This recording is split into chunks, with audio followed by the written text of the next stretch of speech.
ഉടുമ്പൻചോല നിയോജക മണ്ഡലത്തിൽ ഇന്നും 3 മുന്നണി സ്ഥാനാർത്ഥികളും പ്രചരണത്തിൽ സജീവമായിരുന്നു. NDA സ്ഥാനാർത്ഥിയുടെ 9 പഞ്ചായത്തുകളിലെ തെരഞ്ഞെടുപ്പ് കൺവെൻഷനുകൾ ഇന്ന് പൂർത്തിയായി. UDF സ്ഥാനാർത്ഥി രാജാക്കാട് രാജകുമാരി പഞ്ചായത്തുകളിൽ പര്യടനം നടത്തിയപ്പോൾ LDF സ്ഥാനാർത്ഥി വിവിധ മേഖലകളിൽ വ്യക്തികളെയും തൊഴിലാളികളെയും കണ്ട് വോട്ട് അഭ്യർത്ഥിച്ചു. ഉടുമ്പൻചോല നിയോജക മണ്ഡലത്തിൽ ഇന്നും 3 മുന്നണി സ്ഥാനാർത്ഥികളും പ്രചരണത്തിൽ സജീവമായിരുന്നു.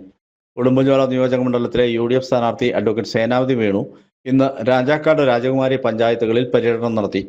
രാവിലെ മാങ്ങാത്തൊട്ടിയിൽ നിന്നും ആരംഭിച്ച പര്യടനം ഉച്ചയ്ക്ക് 2 മണിക്ക് രാജകുമാരിയിൽ സമാപിച്ചു. അഡ്വക്കേറ്റ് സേനാപതി വേണുവിന്റെ സ്ഥാനാർത്ഥി പര്യടനം നാളെ വണ്ടമേട് പഞ്ചായത്തിൽ നടക്കും. പഞ്ചായത്തിലെ 26 കേന്ദ്രങ്ങളിൽ സ്ഥാനാർത്ഥിക്ക് സ്വീകരണം നൽകും. രാവിലെ 7:30 പുളിയമലയിൽ ആരംഭിക്കുന്ന പര്യടനം KPCC അംഗം ജോയ് തോമസ് ഉദ്ഘാടനം ചെയ്യും.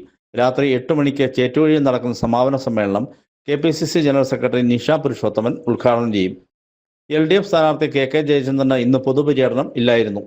സ്ഥാനാർത്ഥി ഇന്ന് രാജാക്കാട് രാജകുമാരി മേഖലകളിൽ വ്യക്തികളെയും വിവിധ മേഖലകളിൽ പണിയെടുക്കുന്ന തൊഴിലാളികളെയും നേരിട്ട് സന്ദർശിച്ച് വോട്ട് അഭ്യർത്ഥിച്ചു. നാളെ വണ്ടമേട് പഞ്ചായത്തിലാണ് KK ജയചന്ദ്രന്റെ പൊതുപര്യടനം നടത്തുന്നത്. രാവിലെ 7:30 മാലിയിൽ നിന്നും ആരംഭിക്കുന്ന പര്യടനം വൈകുന്നേരം 6:30 ശാസ്താനടയിൽ സമാപിക്കും. 20ലധികം കേന്ദ്രങ്ങളിലാണ് സ്ഥാനാർത്ഥിക്ക് സ്വീകരണം നൽകുന്നത്. വിവിധ കേന്ദ്രങ്ങളിൽ LDFന്റെ ജില്ലാ മണ്ഡലം നേതാക്കൾ പങ്കെടുക്കും. NDA സ്ഥാനാർത്ഥി സംഗീത വിശ്വനാഥിന്റെ ഉടുമ്പൻചോല നിയോജക മണ്ഡലത്തിലെ 9 പഞ്ചായത്തുകളിലെ കൺവെൻഷനുകളും പൂർത്തിയായി.